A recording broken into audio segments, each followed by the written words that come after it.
probably become clear by now that the development of the single point light source has made it possible to take away the figure from the screen without blurring the shadow. This capture of the space has brought about a lot of change. If the shadow remains clear, then the figure has not necessarily to be flat and two-dimensional. It can become a three-dimensional object that can be rotated in the light beam. And that means that the traditional way of holding the figure parallel to the screen is obsolete, and that the diagonal, as well as all other spatial positions, can be taken either by the figure or the light. For example, figures can enter the scene from behind as if you look over their shoulder and exit, getting smaller, inclined and in front. That opens new movements in the play and new encounters for the figures.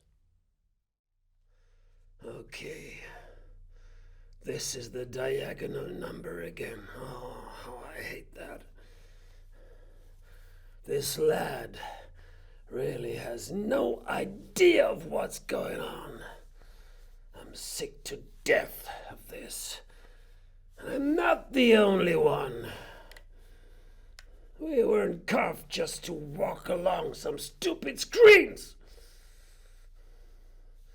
We're better than these flat puppets. He's always looking at our shadows as if we don't have a face, as if we don't exist. I'm really fed up with this.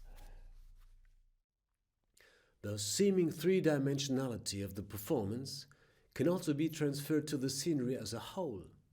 Movies can be converted to shadow theater in great parts. For example, the camera ride.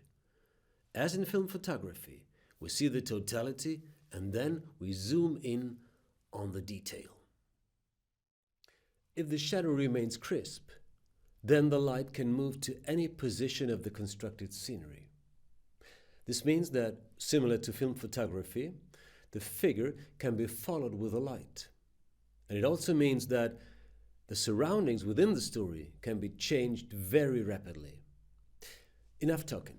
Here's a scene from my show Peter and the Wolf.